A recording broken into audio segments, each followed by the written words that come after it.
Born in 1491, Henry VIII ascended to the throne in 1509 after the sudden death of his father, Henry VII. At just 17, the young king was hailed as a beacon of hope. Handsome, athletic, and charismatic, he was everything England had longed for, a king who would restore the glory and power of the monarchy. Early in his reign, Henry was adored by his people and praised for his intellect and charm. But as time went on, his darker traits began to emerge. By the 1530s, England's destiny took a dramatic turn. The young king's desire for a male heir became an obsession. His first marriage to Catherine of Aragon had produced no surviving sons, and after more than 20 years, Henry's desperation for a divorce grew unbearable. But the Pope, Clement VII, refused to annul his marriage to Catherine. In his mind, there was only one way forward: to break from the Catholic Church and create a new religious order that would allow him to marry Anne Boleyn. In 1534, Henry made a momentous decision. He declared himself the supreme head of the Church of England, effectively breaking away from Rome's authority. This moment would forever change not only England's religious landscape, but its social fabric. The Pope, once a spiritual leader, was now an enemy. The Church's wealth and power were seized, monasteries were dismantled, and thousands of clergy and commoners alike were either executed or forced into exile. While Henry's ambition to create a male heir raged on as he married 6 wives, his relationships with women, especially his wives, became increasingly turbulent. His first marriage, once built on love and affection, ended in an ugly divorce that alienated many loyal supporters. But it was his second marriage, to Anne Boleyn, that would change his kingdom forever. Anne Boleyn was born in the late 15th or early 16th century, most likely in 1501 at Hever Castle in Kent. Her father, Thomas Boleyn, was an ambitious courtier, diplomat, and scholar, while her mother, Elizabeth Howard, came from a powerful aristocratic family. The Boleyns were a rising family in Tudor society, seeking greater influence and wealth. Anne was well educated for a woman of her time, studying music, literature, and languages. Her real transformation began when she left England for Europe. She spent several years at the court of Margaret of Austria in the Netherlands and later served Queen Claude of France. These years abroad refined her intellect, charm, and sophistication, making her a woman of grace, wit, and exceptional charisma. Anne returned to England in 1522 and quickly joined the court of Queen Catherine of Aragon as a lady-in-waiting. She brought with her French fashion, charm, and a confident demeanor that immediately set her apart. She was not the most traditionally beautiful woman, but Anne possessed something far more powerful: a magnetic personality and sharp intelligence. It was at court that Anne's rise truly began. By the mid-1520s, King Henry VIII, frustrated with his wife Catherine's failure to produce a male heir, began noticing Anne. She was unlike any other woman he had encountered, bold, witty, and unwilling to bow to his every whim. Unlike her sister Mary Boleyn, who had been one of Henry's mistresses, Anne refused to become his lover. She knew that yielding too quickly would make her disposable in Henry's eyes. Instead, Anne played a careful game, remaining just out of reach and fueling Henry's growing obsession. Henry's obsession with Anne grew so intense that he wrote her passionate love letters, many of which survive to this day. In these letters, Henry referred to Anne as his heart's delight and his darling. But Anne's response was calculated. She made it clear that she would only give herself to Henry if he made her his queen. By 1527, Henry was determined to annul his marriage to Catherine of Aragon. He claimed that their union was invalid because Catherine had previously been married to his brother, Arthur. However, Catherine refused to comply, and the Pope, under pressure from Catherine's nephew, the powerful Emperor Charles V, denied Henry's request for an annulment.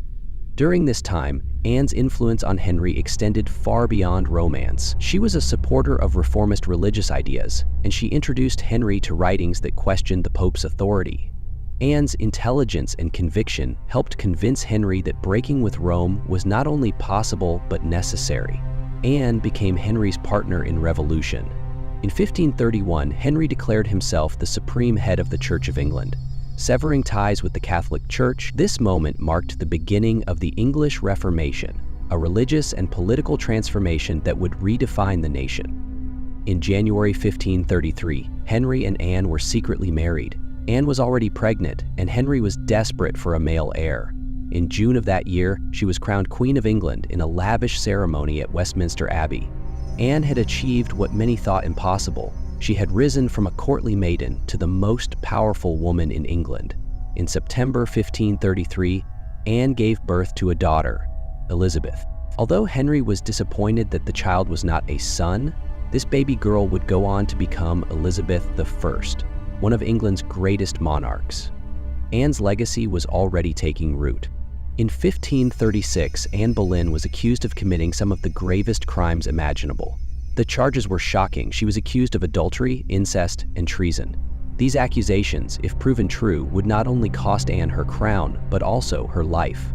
According to the indictment, Anne had seduced multiple men, including her own brother, George Boleyn, and conspired to assassinate the king. The allegations painted her as a woman of insatiable ambition, willing to betray her marriage, her family, and her country to hold onto power. 5 men were implicated alongside Anne, including her brother George Boleyn, court musician Mark Smeaton, and trusted courtier Henry Norris. The accusations shocked the court, but Anne's enemies claimed to have damning evidence to prove her guilt. Behind the scenes, the mastermind of Anne's downfall was none other than Thomas Cromwell, Henry VIII's chief minister. Once an ally of Anne, Cromwell turned against her when their political ambitions clashed. Anne had pushed for aggressive reforms, including the redistribution of monastic wealth to fund charitable causes, while Cromwell preferred to enrich the crown and himself. Cromwell knew that Anne's influence over the king was waning. Henry was frustrated by Anne's failure to produce a male heir, and his attention had shifted to Jane Seymour, a new lady-in-waiting who seemed to embody the submissive queen Henry now desired. Seizing the moment, Cromwell orchestrated a plan to eliminate Anne once and for all. Using his network of spies and informants, Cromwell began building a case against Anne. He targeted her closest allies, extracting confessions and testimony through intimidation, manipulation, and, in some cases, torture. The evidence against Anne was far from solid. Much of it relied on coerced confessions. Mark Smeaton, the only accused man of lower status, was likely tortured into confessing an affair with the Queen. His confession implicated others, including Henry Norris and George Boleyn. Anne herself vehemently denied the charges. She insisted that the accusations were fabricated, the product of jealous enemies and political schemers. But the court was not impartial. Many of the judges owed their loyalty to King Henry and Thomas Cromwell, not to justice. The so-called evidence was riddled with inconsistencies. Anne was accused of committing adultery with Henry Norris on May 1, 1536, while attending a jousting tournament. But witnesses later confirmed that Anne and Norris were not even in the same location at the time. Despite the lack of credible evidence, Cromwell ensured that the testimonies aligned with his narrative. Witnesses were bribed, coerced, or outright fabricated. Even Anne's relationship with her brother George was twisted into something sinister. As the trial unfolded, Anne realized that Henry, the man who had once moved heaven and earth to marry her, had abandoned her. Henry's obsession with Anne had turned to resentment, fueled by her failure to give him a son and his growing infatuation with Jane Seymour. Henry embraced Cromwell's narrative, believing, or perhaps wanting to believe, that Anne had betrayed him. For Henry, it was easier to cast Anne as a traitor than to admit his own failures in their marriage. On May 2, 1536, Anne Boleyn was arrested and brought to the Tower of London. Anne maintained her innocence, claiming the accusations were nothing but lies. She wrote a desperate letter to King Henry VIII, pleading for justice, but Henry, consumed by his desire to marry Jane Seymour and secure a male heir, had already turned against her. Anne's trial took place on May 15, 1536, in the Tower of London. Presiding over the trial was her own uncle, Thomas Howard, the Duke of Norfolk, a man loyal to the king. The jury consisted of 26 men, all of whom owed their allegiance to Henry VIII. From the start, Anne was fighting a losing battle. Despite the overwhelming odds against her, Anne refused to bow to her accusers. With calm defiance, she denied every charge, asserting her innocence with the dignity of a queen. May 2, 1536, Anne Boleyn entered the Tower of London as a prisoner. 17 days later, on May 19, she would meet her fate. Anne spent her days praying, writing letters, and preparing for her death. She maintained her innocence until the very end. In one letter to Henry VIII, Anne pleaded for justice, writing, "I am the king's true wife, and I have never wronged you in thought or deed. Yet I am ready to meet my fate, trusting in God's mercy." But Henry did not respond. His silence was deafening. In a calculated act of mercy, Henry VIII ordered a French swordsman to be brought to England to execute Anne. It was said to be a kinder, swifter death than the axe, which often required multiple blows. At 8 a.m. of May 19th, Anne was led to the scaffold erected on Tower Green. The journey was short, but every step carried the weight of her tragic rise and fall. Spectators watched in silence, many struck by her calm demeanor. Before her death, Anne gave a final speech, one that would echo through history. "Good Christian people, I am come hither to die, according to the law, and by the law I am judged to die. I pray God save the king and send him long to reign over you, for a gentler nor more merciful prince was there never, and to me he was ever a good, a gentle, and sovereign lord." Though she had been betrayed by Henry, Anne spoke no ill of him. Instead, she accepted her fate with humility and faith. With the Queen gone, Cromwell became the second most powerful man in England, ruling in Henry's name. For years, his influence was unmatched. He crushed the Catholic monasteries, filled the king's treasury, and secured Henry's third marriage to Jane Seymour, which finally gave the king his long-desired male heir, Edward VI. Cromwell's power seemed untouchable, until he made one grave mistake. In 1539, he arranged Henry's marriage to Anne of Cleves, a German noblewoman.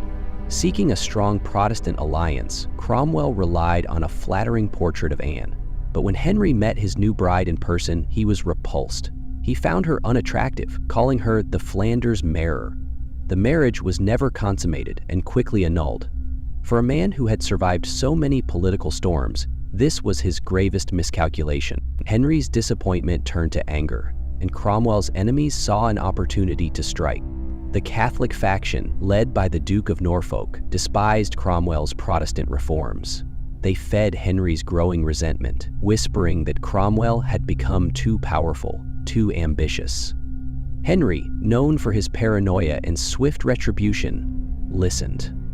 On the 10th of June, 1540, Thomas Cromwell was arrested at the council chamber. Just 4 years after Anne Boleyn's execution, Thomas Cromwell found himself in the same position, betrayed, abandoned, and doomed.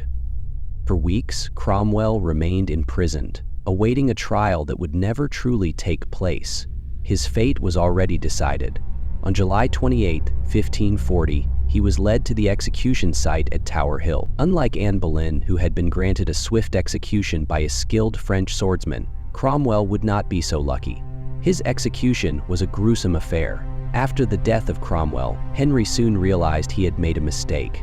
Without Cromwell, his government faltered. The Reformation stalled. His new wife, Catherine Howard, Norfolk's niece, would later betray him. The king, once so eager for Cromwell's blood, now mourned his loss. Catherine had a past that was carefully hidden from the king. Before becoming queen, she had engaged in romantic liaisons with Francis Derham, a gentleman from her household. Though their relationship ended before she married Henry, it was far from forgotten. But what truly sealed her fate was her relationship with Thomas Culpeper. Unlike Derham, Culpeper was a trusted member of Henry's court.